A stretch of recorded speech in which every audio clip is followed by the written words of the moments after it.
Rumah kebanjiran di saat musim hujan.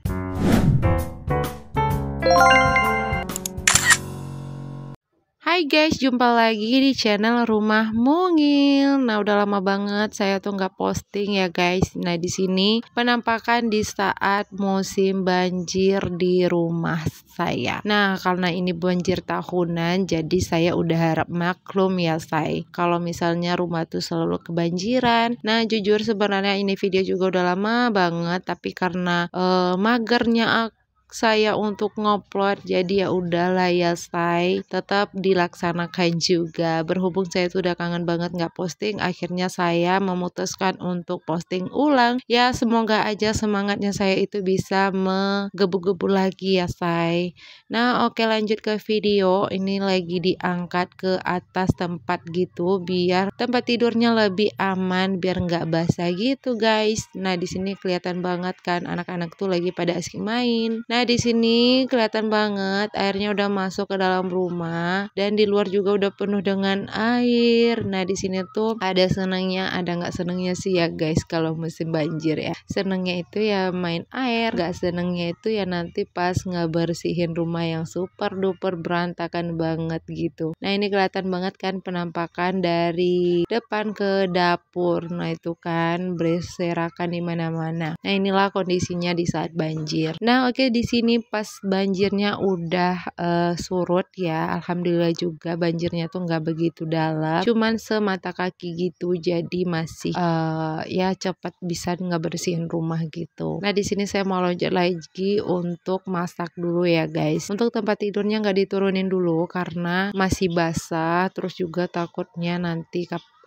datang banjir mendadak, karena untuk di daerah saya itu memang selalu begitu ya bun, karena walaupun ibaratnya tuh banjirnya udah surut, mendadak nanti bakalan banjir lagi. Nah kalau untuk biasanya tuh tiap tahun ya nunggu banjirnya tuh sampai dalam banget gitu ya, pokoknya 1 sampai pinggang gitu dalamnya baru deh berhenti banjirnya. Tapi kalau masih dalamnya tuh semata kaki itu suatu saat bakalan banjir lagi, jadi ya nggak diturunin dulu untuk si tempat tidurnya. Berhubung anak lagi kelaparan seperti biasa, habis main-main air gitu kan bawaannya lapar ya bun, jadi udahlah di sini saya mau buru-buru masak aja. Nah di sini saya masaknya tuh yang gampang aja, yang simpel-simpel aja, berhubung anak juga udah pada lapar. Dan di sini anak-anak lagi istirahat ya guys, karena mereka tuh udah capek main air, dan posisinya di sini juga udah udah pada kelelahan gitu ya, karena kan banjir ya. Walaupun banjir yang di dalam rumah itu udah surut, tapi untuk di depan rumah itu masih ada ya guys, karena kan ketinggian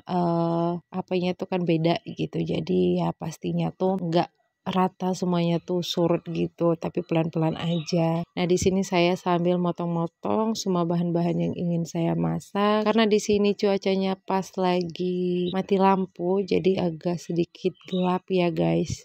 Harap maklum ya. Ya di sinilah suasananya kalau ketika suka dukanya kalau kebanjiran. Terus ada yang bertanya, Kak kenapa sih betah banget tinggal di rumah yang rawan kebanjiran? Iya sih guys, cuman karena di sini itu memang rumah sendiri, nggak mungkin lah memilih ngontrak demi jauh dari kebanjiran. Jadi udahlah, lagian kan banjirnya itu cuman sekali setahun gitu. Nah setiap tahun itu pasti ada banjir gitu, tapi kan ya ada waktu kita untuk legaan gitu. Nah di sini udah selesai saya potong-potong semuanya. Lanjut di sini saya mau buka-buka dulu semua jendela, pintu-pintunya, dan di sini saya mau lanjut lagi masak. Dan di sini masak nasi dulu, berhubung juga nasi udah pada habis. Tahu lah ya, namanya juga habis banjir, pasti lapar aja gitu. Nah di sini saya masak nasinya dengan cara seperti ini aja dulu. Terus di sini saya mau lanjut lagi untuk menggoreng atau masak ya guys. Nah di sini saya tuh cuman berempat sama anak-anak. Kalau Pak suami lagi jualan gitu guys, walaupun dalam keadaan banjir Pak suami tetap jualan. Kenapa? Karena kan kita butuh makan guys, jadi dia tetap jualan, dan saya yang ngebersihin semua banjirnya nanti, mulai dari depan hingga ke belakang, pokoknya semuanya saya nanti yang bersihin. Tapi nanti setelah saya selesai masak gitu guys. Nah di sini saya goreng tempe, terus lanjut di sini saya goreng ayam. Nah di sini saya cuman masak seadanya aja yang ada di dalam kulkas gitu. Nah di sini saya goreng semua ayamnya karena di sini nggak tahu kenapa anak-anak itu memang paling doyan banget sama ayam ketimbang sama ikan gitu. Nah di sini saya mau lanjut lagi untuk ngebuang-buangin air yang masih ngumpul di dapur gini ya guys. Kalau untuk air yang di dapur ini tuh nggak bakalan keluar sendiri kalau nggak kita yang buang sendiri, karena juga lubangnya tuh kecil jadi dia agak sulit untuk keluar gitu. Jadi kerjaan kita sih nambah ya kalau untuk bagian dapur, tapi mau nggak mau ya memang kayak gitu keadaannya gitu. Nah lanjut lagi di area sini bener-bener airnya tuh banyak banget. Karena kenapa bagian dapur lebih dalam ketimbang di depan, karena tinggi tanahnya tuh nggak rata gitu ya, jadi beda tingginya. Kalau untuk bagian dapur ini agak sedikit rendah, bagian depan itu agak tinggiin gitu. Jadi ya kalau misalnya kalau banjir itu di sini tuh udah dalam, di depan tuh masih nggak terlalu dalam gitu. Jadi di sini ya udahlah ya kerjaannya. Dan lanjut di sini saya mau ngangkat dulu untuk si ayamnya karena berhubung ayamnya juga udah mateng. Sebenarnya di sini anak-anak tuh udah nggak sabaran banget kan pengen makan, tapi mau nggak mau ya harus sabar nunggu.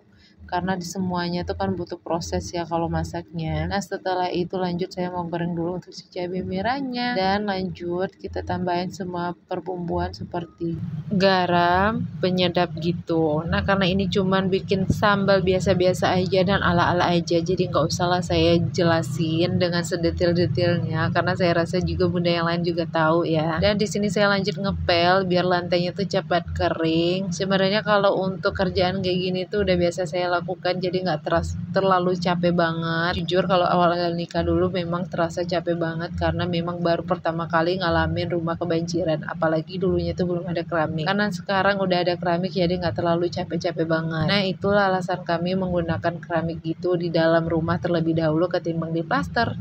Oke lanjut di sini juga masakannya udah mateng. Lanjut saya mau campurin semua dulu biar nyatu aja gitu ya. Karena juga mau lanjut masak sayur.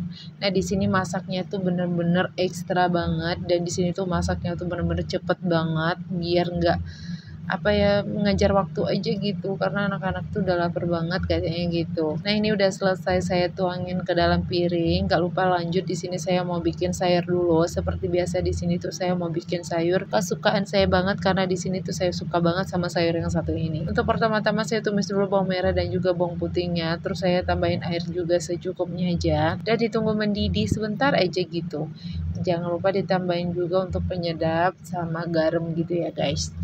Nah, karena udah mendidih gitu, lanjut di sini saya masukin untuk si kangkungnya gitu. Karena ya seperti biasa, karena saya tuh suka banget sama sayur kangkung. Walaupun banyak yang mengatakan mitos atau faktanya gitu tentang masalah kangkung. Karena ada yang mengatakan bahwa kangkung ini adalah bikin ngantuk. Tapi saya bener-bener nggak paham sih sama itu semua, tapi yang jelas saya tuh suka banget sama yang namanya sayur kangkung. Pokoknya paling doyan banget, diapain pun kangkungnya tuh saya suka banget. Nah alhamdulillah ini udah selesai matang, lanjut saya angkat dan gak lupa saya simpan dulu ya guys, karena berhubung nasinya juga udah belum matang jadi harus sabar juga nunggu. Sambil nunggu juga saya mau ngepel ke depan rumah karena juga tadi udah kering, jadi harus dipel biar bersih aja gitu karena juga nggak begitu dalam kan banjirnya tadi, jadi nggak begitu capek juga. Dan di sini saya pel semuanya, pokoknya menyeluruh banget dipel. Walaupun dipelnya ini cuman ngepel ala-ala aja karena juga tahu sendirilah ya karena anak-anak bocil ini, apalagi suasananya masih banjir banget, di depan rumah tuh masih ada genangan air gitu. Jadi ya rumah ini cuman bersih ala-ala aja, yang penting ada kinclong lah sedikit gitu ya.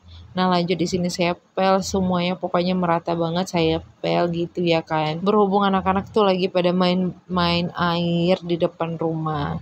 Nah di sini udah saya pel semua. Lanjut di sini saya mau pasang dulu untuk si spraynya juga karena tadi tuh berantakan banget. Udah tahu sendirilah ya kalau bocil-bocil itu kalau udah naik ke atas tempat tidur tuh pasti semuanya tuh diberantakin. Alhasil nanti bakalan dapat kerjaan si emaknya gitu ya. Padahal mereka tuh nggak ada niatan untuk tidur siang, cuman pengen ngusilin atau ngeberantakin aja. Jadi ya tugas emak-emaknya bakalan ngebersihin ini semua gitu. Nah di sini saya kibas-kibas pakai tangan aja, kebetulan saya nggak ada sapu lidi gitu untuk ngibasin. Dan lanjut saya pasang juga semua spraynya gitu biar rapi aja ya kelihatannya. Kenapa masih ditaruh di luar, takutnya nanti kapan-kapan banjir lagi, bikin capek juga ya kan. Jadi untuk sementara waktu kita tidurnya tuh di sini aja dulu gitu kan. Nah, di sini saya susun semua bantal-bantalnya biar lebih rapi aja kelihatannya. Dan di sini saya bener-bener udah rapiin semuanya, tapi nggak tahu kenapa ini tuh cuman rapinya tuh hanya beberapa menit, hanya beberapa saat.